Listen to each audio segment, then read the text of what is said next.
Halo teman-teman semua, kembali lagi bersama Adinda di channel Batas Kisah. Semoga teman-teman Batas Kisah sehat selalu ya. Nah, sekarang kita akan melanjutkan kisah yang masih bersambung sebelumnya dengan judul, Lebih Baik Kita Bercerai Saja. Kalau teman-teman Batas Kisah belum nonton episode sebelumnya, Adinda sudah mencantumkan linknya di deskripsi video ini ya. Yuk simak ceritanya sampai selesai.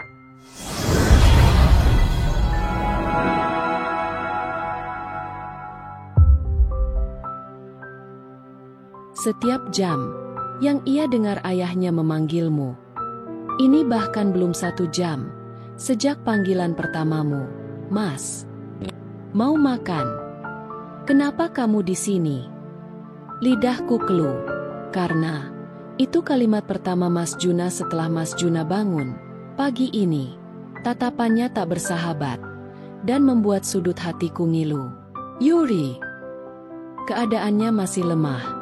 Dan kentara sekali ia berusaha baik-baik saja di depanku. Tidak ada siapapun di sini. Hanya ada aku. Kepala Mas Juna menoleh ke lemari kecil. Mana ponselku?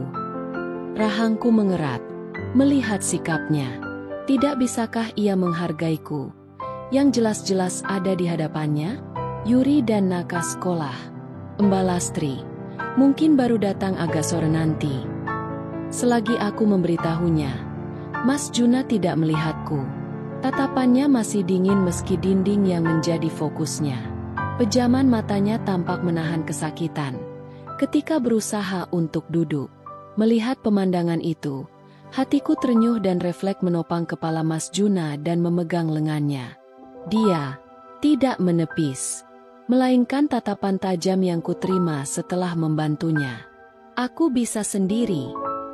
Tidak membantah, aku memberikan segelas air mineral yang sudah kuisikan untuknya. Mataku tak bosan melihat wajah yang sangat kurindukan itu. Merekam wajah yang sudah lama tidak kutatap. Meski wajah itu masih sama, entah kenapa pandanganku terpana, dan tidak bisa kualihkan. Kenapa bisa seperti ini? Apa yang terjadi? Tidak usah khawatir. Rahangku jatuh. Bersamaan ketajaman bentakan yang terdengar lirih di runguku.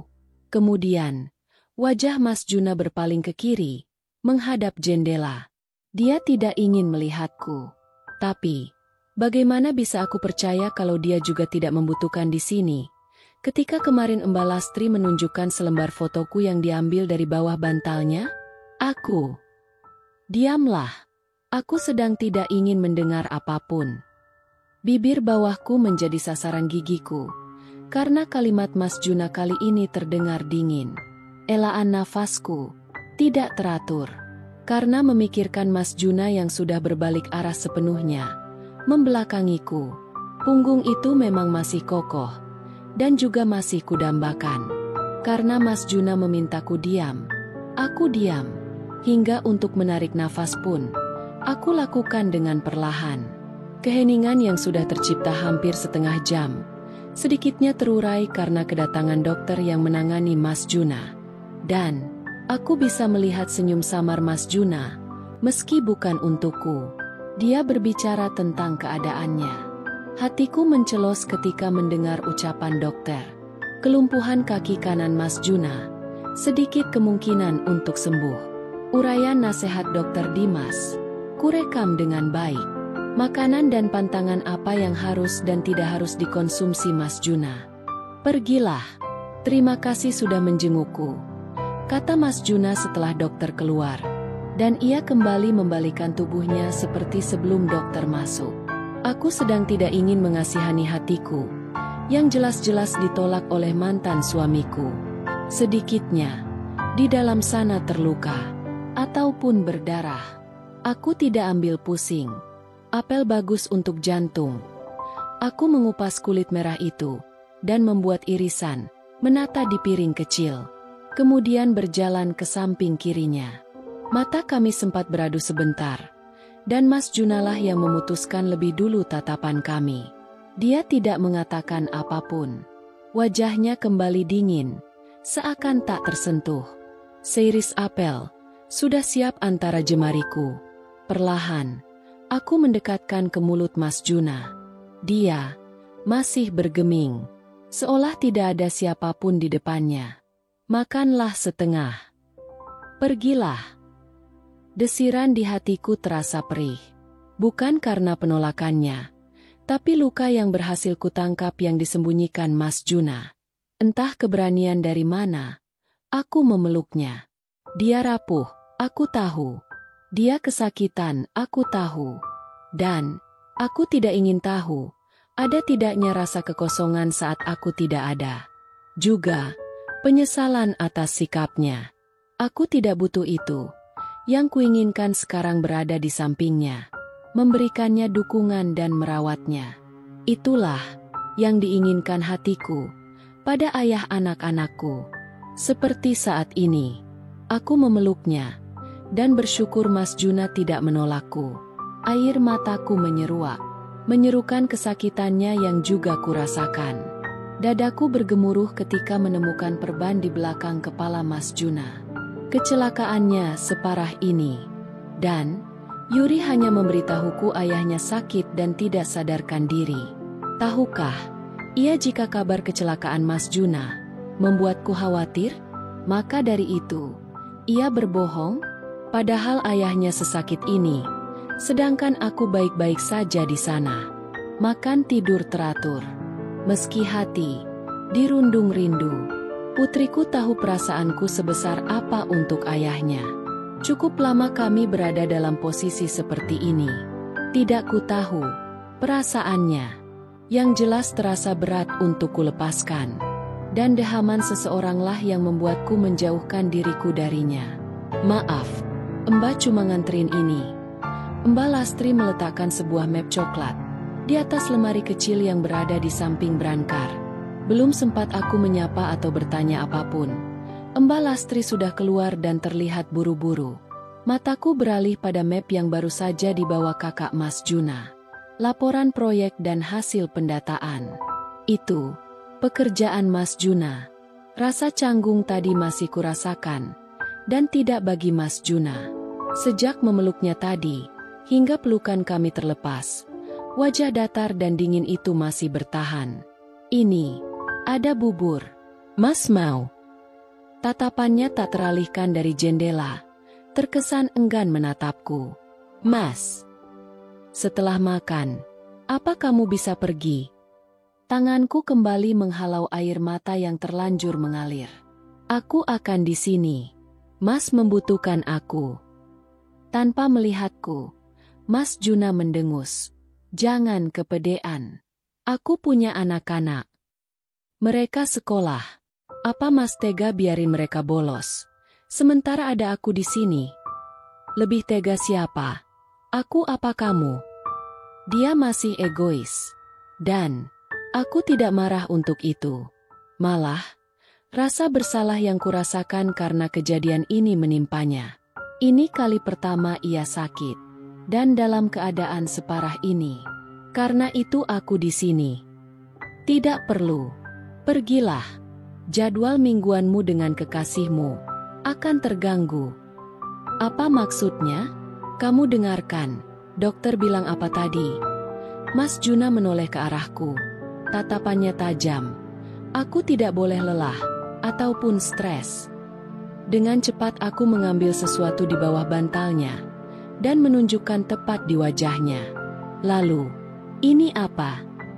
Rahang kokoh yang kini tidak terawat itu mengeras. Urat biru menyeruak di antara bulu-bulu halus. Tidak bisa jawab, atau apa yang aku pikirkan memang benar? Tanyakan Yuri. Jangan bawa nama putri kita. Emosiku tersulut. Keadaan Mas sudah separah ini. Kenapa egois itu tidak juga hilang? Dadaku terasa sakit melihat sikap Mas Juna yang tidak bisa kutebak kali ini. Lantas, kenapa kamu masih di sini bersama si egois ini? Aku tidak mengharapkan kedatanganmu. Sama sekali tidak.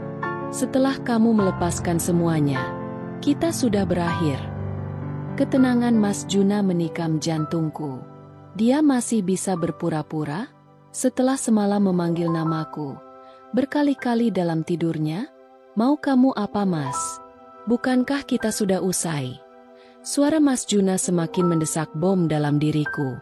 Kembalilah pada Dia yang membuat setiap minggumu cerah. Kewajibanmu untukku telah selesai. Isakan tak bisa lagi kutahan. Seduh dalam tangisku. Kubungkam erat dengan telapak tangan. Dia menolakku karena harga dirinya, dan aku masih bertahan karena cintaku. Sebenarnya siapa di sini yang egois? Mas. Maaf sudah membuatmu sakit selama ini. Pergilah. Aku, Mas Juna menyela, mengabaikan panggilanku. Mas. Aku tidak menginginkanmu lagi. Serak suara Mas Juna dalam kelanjutan kalimatnya, menghancurkan benteng pertahananku. Keadaan rumah tidak sama seperti saat ku tinggali 2 bulan yang lalu. Tidak kotor. Tapi mataku merasa tidak nyaman dengan letak barang yang tersusun tidak rapi. Apalagi dapur, di samping wastafel, banyak piring dan gelas yang sudah dicuci, bertumpuk. Mungkin, Yuri tidak sempat mengingat jam pulangnya setiap hari dari sekolah. Sebelum berbenah, aku membuat makan siang. Hanya ada wortel dan kubis di dalam kulkas, dan daun seledri yang sudah kering. Embusan nafasku terasa berat melihat keadaan ini. Wortel dan kubis, kupotong kecil, berikut sedikit daun sop, yang kupilih masih ada warna hijaunya. 2 butir telur yang ada di rak, akan kubuat perkedel dadar. Lumayan, untuk makan siang kami. Hanya butuh setengah jam. 2 jenis makanan itu sudah matang. Perlahan, aku mendorong pintu kamar yang memang sengaja kubiarkan sedikit terbuka saat mengantar Mas Juna tadi, dan melihat pemandangan yang membuat hatiku kembali berdesir. Mas Juna sudah pindah ke ranjang, tanpa memanggilku. Tidak ku ketahui rautnya, karena ia duduk menghadap kamar mandi. Makan dulu ya, masih hangat. Aku mendekat, setelah meletakkan piring di nakas, tepat di sampingnya. Pergilah. Meski kami berhadapan, dengan posisi yang berbeda, tertangkap jelas keengganannya akan keberadaanku. Aku akan di sini. Kalau alasanmu karena aku, lupakan. Kalau karena anak-anak, bawa saja. Aku tidak akan melarang. Matanya tenang, tidak ada gurat marah yang sering kulihat selama ini. Aku bisa hidup tanpamu selama ini. Kenapa kembali? Aku tidak ingin menyanggahnya. Sepertinya cukup lama, aku tidak mendengar suara itu. Dan, aku rindu. Meski kalimat Mas Juna terang-terangan menyakiti sudut hatiku. Yuri sudah besar, biarkan dia pilih mau ikut siapa. Kalau Naka, ajaklah. Dalam hati, aku tidak memusingkan ucapan Mas Juna, tapi tetap menyimak dengan baik. Di lemari, ada sejumlah uang. Ambillah. Itu lebih dari cukup untuk ongkos pesawat. Aku tidak ingin mengajak siapapun. Aku ingin berada di sini, bersama anak-anak dan... Baiklah. Senyumku terkulum. Aku yang akan pergi. Dan senyum itu kembali kutelan. Tidak ada yang pergi. Kita semua akan tetap di sini. Keberanianku menyuarakan isi hatiku. Dan manik kelam Mas Juna membidik tajam ke arahku. Aku kembali, untuk Mas dan anak-anak. Tatapan menusuk itu, masih kuterima. Kegentaranku kutekan sedalam mungkin. Ini, yang bisa kulakukan agar kami bisa bersama. Kalau selamanya aku diam, dan mengalah, rumah tangga yang pernah retak ini, tidak akan menemukan titik ujung. Karena, titik ujung itu menyangkut hatiku, yang jatuh terlalu dalam pada sosok ayah putriku. Semudah itu, Mas Juna menyeringai sinis. Apanya yang mudah? Mataku selalu berakhir bengkak saat merindukannya di sana. Jangan tanyakan hatiku. Terserah bagaimana penilaian Mas. Yang jelas, aku akan tinggal di sini. Demi kita semua. Tidak kuizinkan persetan dengan izinmu. Niatku biar Tuhan yang tahu. Karena manusia seperti Mas tidak mudah percaya dengan orang lain, apalagi padaku yang pernah dituduh menghabiskan uang 40 juta. Kali ini, emosiku sangat kunikmati, apalagi Mas Juna yang tidak lagi menatapku. Sekalipun Mas mengusirku, aku tidak akan pergi. Dan aku juga tidak akan membiarkan Mas keluar satu langkah dari rumah ini. Kamu mengaturku? Desisan Mas Juna semakin menggelegarkan gemuruh di dadaku. Semangatku untuk kembali tidak bisa ditarik ulur hanya karena sikap sinis seorang bintang Arjuna. Karena hatiku terlanjur jatuh padanya. Kenapa? Tidak terima. Rahang Mas Juna mengeras. Namun aku tidak menangkap aura amarah. Dan matanya kembali membidikku. Kamu. Aku sudah memikirkan ribuan kali. Aku menyela ucapannya. Iya, bahkan sebelum mendengar keadaan Mas Juna, aku pernah memikirkan hubungan kami, terutama hatiku. Tapi, saat itu aku masih bingung. Sekarang, aku tahu. Untuk apa aku kembali, dan akan bertahan sampai laki-laki di hadapanku bisa memaknai arti hubungan kami yang terjalin 15 tahun ini. Mei. Seenggaknya, biarkan aku di sini, merawatmu. Mas tidak usah melihatku, anggap saja aku tidak ada. Aku kembali menyela, saat Mas Juna menyebut namaku. Amarahku perlahan mereda. Karena, jujur aku lelah, dengan adu urat leher sejak dari tadi. Juga, emosi yang jelas-jelas menguras isi jiwaku. Kenapa jadi begini? Apa? Tanyaku tidak mengerti, namun tetap membalas tatapan tajam Mas Juna. Manik Mas Juna menilikku, tepatnya seluruh tubuhku, memindai dengan terang-terangan dan membuat darahku berdesir. Matanya berhenti, cukup lama di, kamu hamil.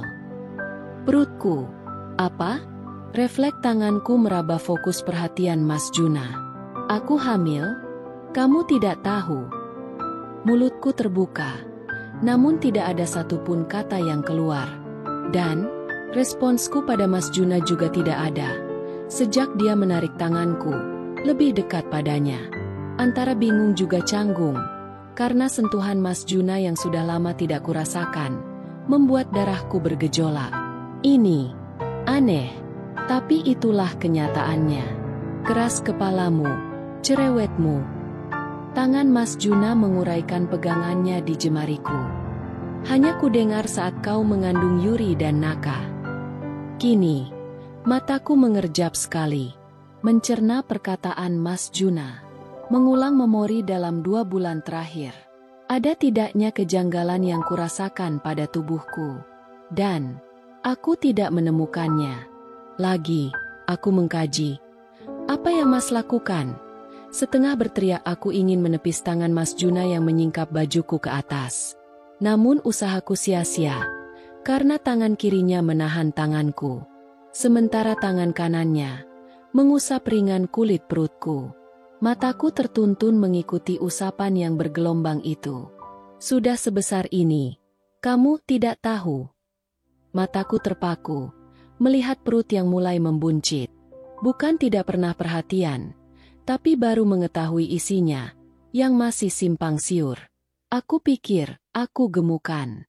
Karena nyaris tidak ada tanda-tanda seperti kehamilan yang dulu. Kenapa diam? Lidahku masih keluh, hanya untuk menjawab tidak tahu tentang kehamilan yang belum kusadari. Malam Kamis, 2 bulan yang lalu, terakhir kita berhubungan, kan? Aku tidak ingat. Mei. Nafasku sedikit tertarik, ketika usapan tangan Mas Juna terlepas dari kulit perutku, dan maniknya kembali memerhatikanku yang juga sedang melihatnya. Selama ini, apa yang kamu lakukan di Jakarta? Apa maksud Mas? Jawab saja. Mataku terpejam, dengan tangan mulai terkepal. Kenapa? Tanyaku tajam. Karena menduga maksud di balik pertanyaannya. Mas mau menuduhku tidur dengan laki-laki lain? Benar begitu. Tatapan Mas Juna tenang, tapi wajah dinginnya membuatku ingin sekali mencakarnya. Aku bilang seperti itu. Terus, apa maksud Mas? Kali ini, suaraku terdengar membentaknya. Emosiku yang sudah reda puluhan menit lalu, kembali disulut Mas Juna. Benar kamu hamil? Meskipun sekarang aku hamil, itu anakmu, karena hanya Mas yang pernah tidur denganku. Alis Mas Juna terangkat, dengan tatapan menghunus padaku. Mau periksa? Periksa apa? Periksa ini anakmu atau bukan? Atau tes pack? Hah? Dia anakku. Karena setiap kehadiran mereka ada detak dalam diriku. Itu puisi? Ini beneran Mas Juna? Ya Tuhan, ada apa denganku? Kenapa saat ini aku ingin sekali menguliti Mas Juna? Duduklah. Tidak usah. Mei. Katakan saja, apalagi sekarang. Aku kembali padamu. Ucapan Mas Juna mengguncang sesuatu dalam diriku. Kemudian guncangan itu memporak-porandakan isi hatiku. Karena kamu hamil, dan akan tinggal lagi di sini, kan? Karena hamil? Bukan karena dia menginginkanku? Mas yakin?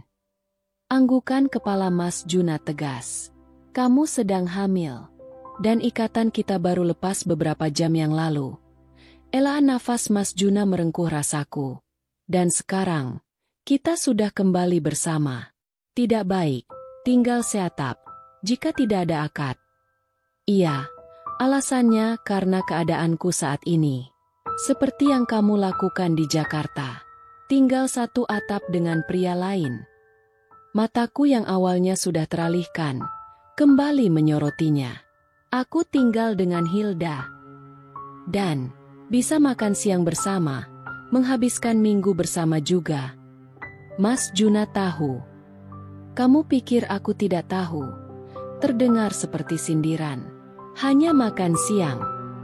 Sampai tidak tahu, ada anakku yang sedang tumbuh di rahimmu. Dia mulai lagi, kembali menjadi single membuatmu bebas. Bebas? Coba artikan kalimat Mas. Alis Mas Juna menukik tajam. Sebebas apa aku di sana? Rongronganku membuat rahang yang tidak terawat itu mengeras. Jangankan tubuhku, jiwaku saja tak sanggup membuang nama Mas. Meski ingin kubunuh bayangan Mas, hati ini tidak sanggup. Mas tahu. Air hangat kembali menyapa pipiku. Namun, tidak akan membuatku gentar. Setiap hari, aku menangis. Bodoh memang. Aku sering bertanya, kenapa aku tidak bisa melupakan Mas? 2 bulan ini aku mencoba.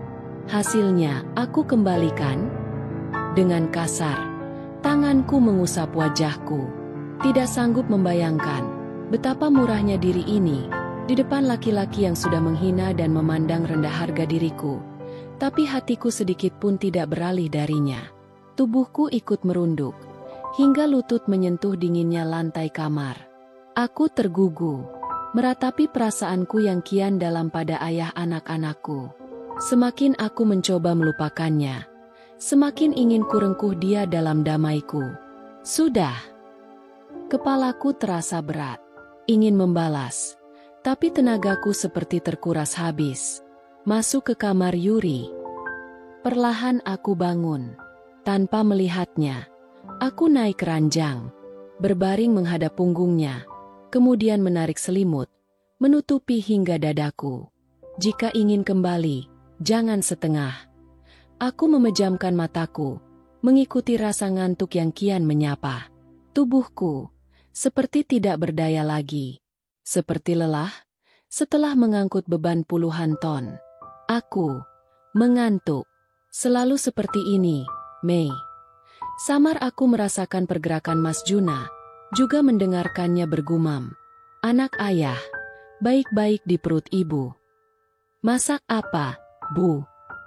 Tauco, mandi dulu gih. Yuri mengangguk. Hari ini ia pulang cepat karena sekolah mengadakan rapat. Sementara Naka akan dijemput lagi nanti. Aku menungguinya di meja makan. Menyiapkan makanan buat anak-anak menjadi kebahagiaanku sendiri. Walaupun Yuri sering bilang, aku udah gede Bu. Dan jawabanku, selagi ibu bisa sayang. Dan juga pelajaran buat kamu, gimana nanti nyiapin makan anak-anakmu. Dan balasannya, bibir yang dikerucutkan. Ayah udah makan. Aku menoleh. Saat mendengar suara Yuri, harum bedak dan parfum menusuk hidungku. Dia sudah gadis. Sudah. Banyak. Aku tersenyum. 2 hari di rumah ini, sikap Mas Juna masih terasa asing untukku.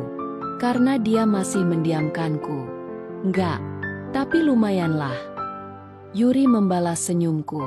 Akhir-akhir ini, putri sulungku sering tersenyum. Berbeda saat berada di Jakarta. Yuri. Yuri mengangkat kepalanya.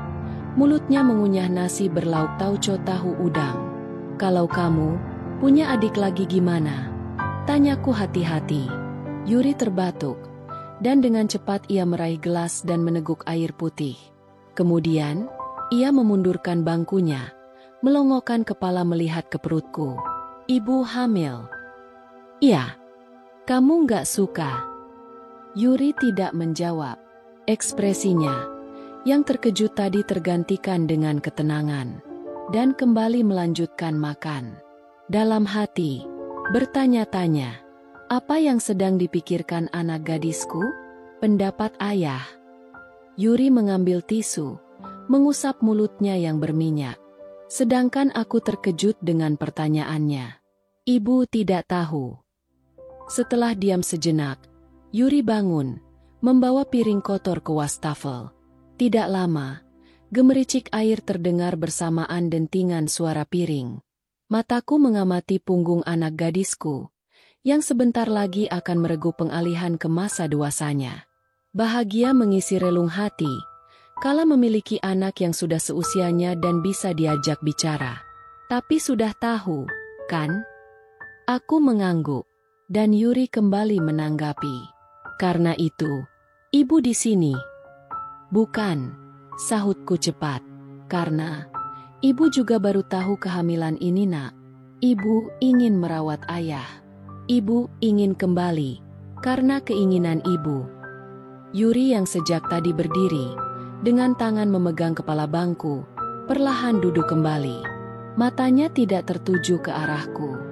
Bisa kurasakan. Dia menarik nafas pelan, dan menghembuskan secara perlahan juga. Kalau begitu, bertahanlah. Aku juga mau ibu dan ayah seperti dulu. Tapi, tanpa bertengkar. Luahan isi hati Yuri, menghangatkan hatiku, dan mataku terasa panas. Bukan untuk terakhir kali, tapi untuk selamanya. Ayah butuh ibu. Kalimat yang diucapkan Yuri terdengar datar. Namun memiliki makna dalam. Ayah butuh ibu. Benar Mas Juna membutuhkanku. Keegoisannya tidak memberikan dampak yang baik bagi hubungan kami. Sebaliknya, ada jiwa lain yang tersiksa jikalau aku mengikuti kata hatinya. Jadi kuputuskan bertahan. Dan, Ratri di luar. Mas yang menyuruhnya datang. Mas Juna tidak menjawab. Tangannya menggapai kursi roda. Dengan kekuatan tangannya, ia membawa tubuhnya untuk duduk di kursi tersebut. Perlahan tangan itu memutar roda, hingga berbalik. Dari belakang, aku menahannya. Mas menyuruhku tetap di sini. Sedangkan, aku tidak tahu apapun yang akan Mas lakukan. Keluar saja, kalau mau tahu. Biar aku yang dorong. Aku bisa sendiri. Kalimat tajamnya tidak kuhiraukan. Perlahan namun pasti, kursi roda tersebut melaju keluar dari kamar kami. Sebenarnya, ada rasa canggung bertemu dengan adik Mas Juna saat ini. Setelah tuduhan Mas Juna, juga penghinaan untukku, yang dirongrong Mas Juna pada keluarganya, terkait uang tanah tersebut. Tapi, aku menepikan ego, karena kedatangan Ratri ke rumah cukup membuatku penasaran. Ini yang Mas minta, dan ini pesanan Mas. 2 bungkus plastik dengan isi yang berbeda. Ratri bahkan tidak melihat ke arahku. Kapan check up lagi? Nanti Mas kabarin.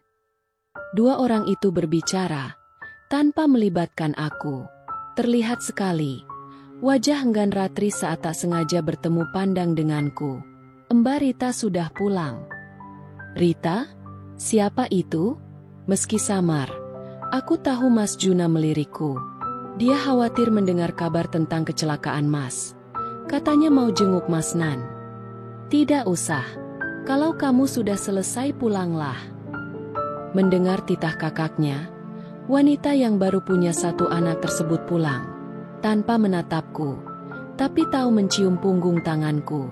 Sama, saat ia datang tadi, Mas Juna juga pergi. Dengan usaha tangannya ia mengarahkan kendaraannya ke dapur. Piring kecil dan sendok yang ada di tangan Mas Juna membuatku kesal. Apa susahnya minta tolong? Aku bisa sendiri, katanya, ketika aku akan mengambil piring dan sendok di pangkuannya. Roda itu kembali berputar ke ruang tamu, dan aku mengikutinya dari belakang. Bungkusan yang dibawa Ratri tadi ternyata bubur kacang hijau. Hanya satu bungkus. Kalau mau itu, kenapa nggak bilang? Mataku melihat pergerakan Mas Juna yang sedang menikmati bubur tersebut. Nggak mau lagi makan masakanku. Keinginanku untuk marah sangatlah besar, tapi sebisa mungkin ku tahan. Hingga kalimat yang keluar tidak seketus perasaanku. Atau itu kiriman Rita itu? Tatapan tajam Mas Juna membidik Mbak Laser. Benar kan? Itu ada susu. Kenapa nggak diminum? Jangan mengalihkan pembicaraan. Jawab saja. Benar dari Rita itu? Nggak tahu, jawab Mas Juna, melanjutkan menyendok bubur itu. Entah keberanian dari mana, aku mengambil piring tersebut dan meletakkan di meja, jauh dari jangkauan Mas Juna. Siapa dia? Tanyaku, mengabaikan raut marahnya. Kenalan baru selama aku tidak ada, atau selingkuhan Mas? Mataku membalas mata elang Mas Juna. Seperti ada yang menyelet bagian dalam sana, ketika mendengar nama wanita yang disebutkan adiknya. Bawa kemari buburku. Aku sedang marah, dan yang diinginkannya sekarang hanya bubur yang tidak diketahui asal-usulnya.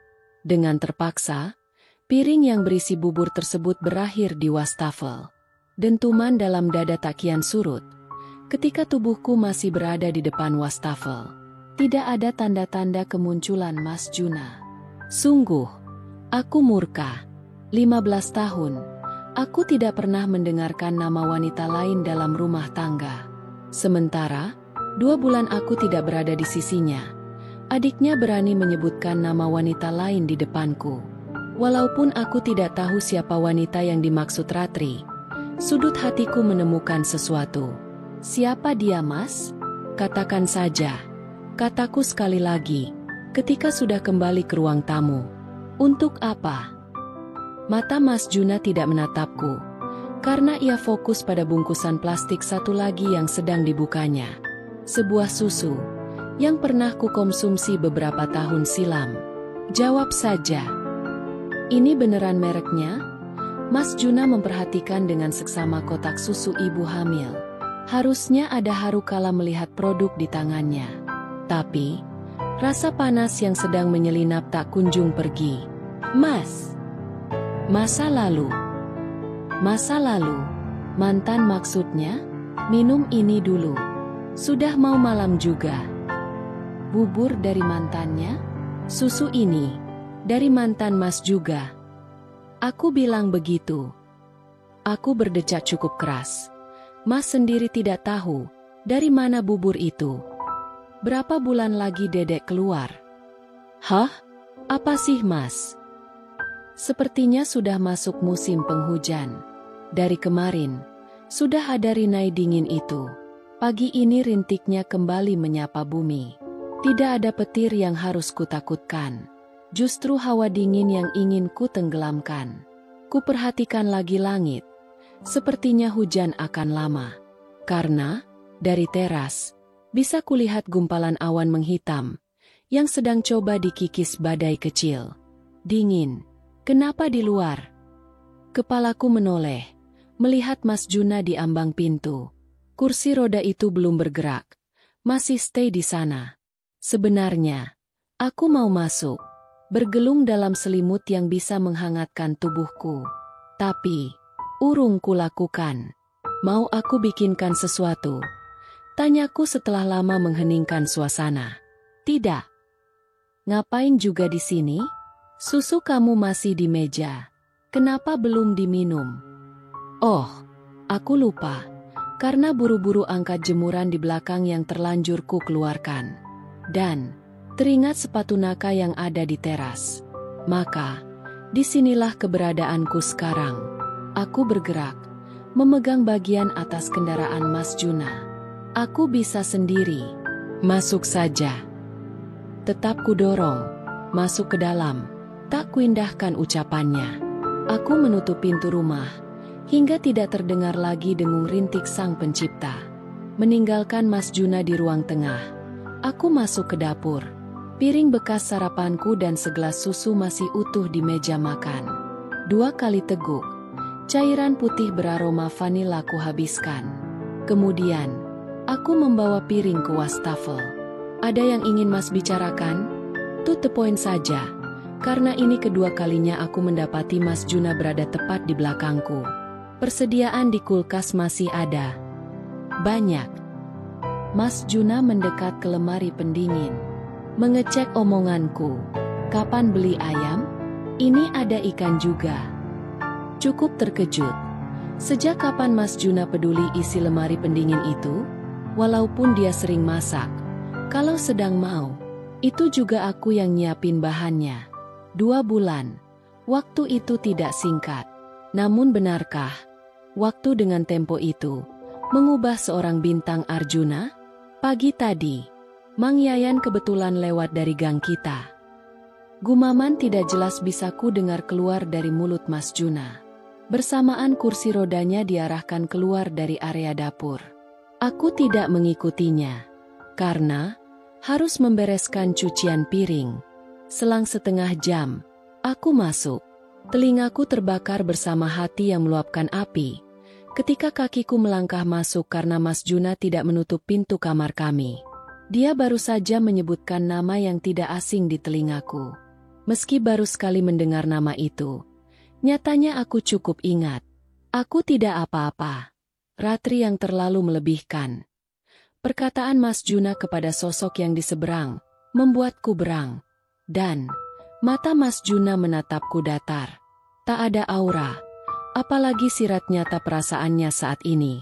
Kami saling tatap, meremukan asa yang pada dasarnya memang pernah berkeping. Tidak usah Rita, aku bisa sendiri. Mantan? Sejak kapan? Masa lalu seperti apa yang dilewati Mas Juna sehingga tidak ada kecanggungan saat menggunakan sebutan aku. Aku tutup. Ucapan itu, bersamaan tubuhku yang berbalik, mengakhiri remuk redam yang tidak akan berpenghujung. Aku tutup. Di telingaku, kata-kata itu lebih ke permintaan izin. Aku tidak menyukainya. Aku belum sarapan.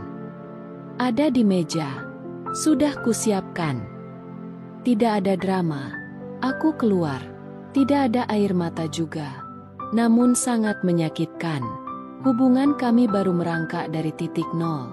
Kembalinya aku sudah mempersiapkan segalanya.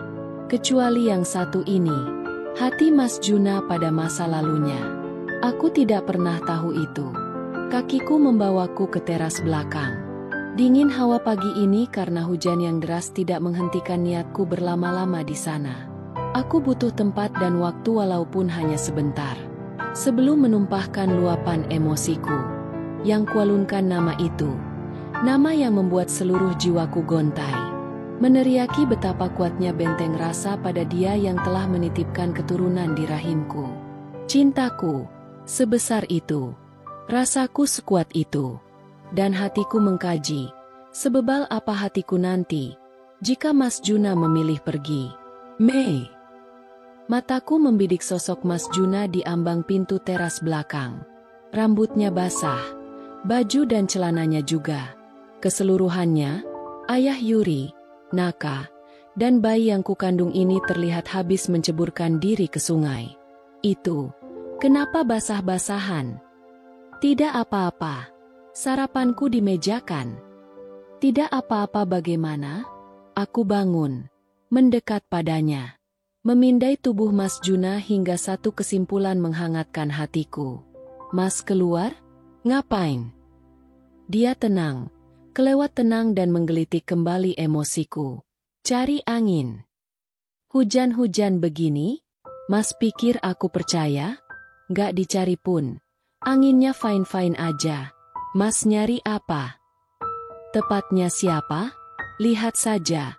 Roda yang kotor. Bagian bawah kursi roda itu juga bernoda. Aku lapar. Aku tahu dia memang belum makan. Tapi, itu alibinya agar terhindar dari asal-usul pembicaraan kami. Dia nyari aku, ada yang ketawa jahat dalam hatiku. Perlahan, aku mendorong kursi rodanya. Masuk ke dalam kamar mandi yang ada di dapur. Kamu ngapain? Semuanya basah. Harus kujelasin lagi mau ngapain lagi aku bawa dia ke kamar mandi? Kancing kemejanya kubuka satu persatu. Setelah itu kuletakkan di keranjang sudut kamar mandi. Mei. Aku tidak merespon. Ketika akan membuka kancing celananya, tangan Mas Juna menahan pergerakanku. Apa yang kamu lakukan? Kenapa dengan Juna? Apalagi? Mau mandiin Mas. Biar nggak pilek nanti. Aku belum uzur, Mei. Yang bilang begitu. Siapa? Aku melepaskan tangan Mas Juna yang menahan kegiatanku. Aku bantu bangun. Buka celana Mas. Mas Juna tidak merespon. Ketika kulihat Mas Juna memejamkan matanya, raut wajahnya terlihat frustrasi. Pergi Mei. Aku bisa sendiri. Nanti ada yang nyariin. Kasian kan. Hujan lagi. Maksudku, keluar dulu. Tanganku masih berada di kancing celana Mas Juna, karena posisiku sedang jongkok. Alhasil kepala ini harus mendongak ketika aku melihat wajah itu. Yakin bisa sendiri? Bisa. Mas. Keluar Mei. Suara Mas Juna terdengar berat, bercampur dengan emosi. 2 bulan. Mengalahkan waktu 15 tahun. Kekahanku hambar, disambut baik oleh Mas Juna. Apa maksudmu? Aku menggeleng, menarik nafas dalam. Aku bangun. Tapi, langkahku terhenti karena kalimat Mas Juna. Kalau 2 bulan yang kamu maksud berhasil membuatku jatuh. Kamu benar. Aku telah jatuh. Mungkin juga akan menjauh. Tawaku mengejek sisi dalam diri, menjauh dariku, dan kembali pada mantanmu. Karena posisi kami saling membelakangi, jadi aku tidak tahu raut wajah Mas Juna. Mas masih egois, kataku lagi, ketika ia tak kunjung membalas kalimatku. Aku bukan anak gadis yang meminta pertanggungjawaban. Kalau merasa berat dengan anak ini, tunggu di luar. Aku bisa membesarkannya sendiri. Mas Juna mengerang. Bukannya kamu yang memutuskan kembali, kenapa sekarang berubah pikiran? Seperti yang Mas katakan, aku akan tetap di sini. Sampai masa nifasku. Suara roda mengusik runguku. Mataku membeliak kala mendapati Mas Juna berdiri. Tidak kokoh. Ada tangan yang menopang dinding kamar mandi, menyeimbangkan tubuhnya. Gerakannya perlahan, tapi pasti. Mata merah itu sesekali terpejam seperti menahan sakit. Mas Juna melewatiku. Gagap langkah dibantu pegangan pada dinding menguras perasaanku. Dia memang tidak membutuhkanku. Tubuh itu sudah melewati dapur, meninggalkanku. Rasa muak dan benci mengaduk hatiku. Aku menginginkan suamiku lebih dari dulu. Bersambung. Terima kasih teman-teman Batas Kisah. Mohon maaf jika Adinda ada kekurangan dalam membacakan ceritanya. Semoga teman-teman semua bisa terhibur dengan cerita yang Adinda bawakannya. Oh iya, jika teman-teman Batas Kisah menginginkan kelanjutan dari cerita ini, jangan lupa subscribe, like dan bisa bantu komen di bawah ya. agar Adinda lebih semangat untuk menghadirkan kelanjutan cerita yang menarik berikutnya. Sampai ketemu lagi di episode berikutnya ya. Sekian dan terima kasih.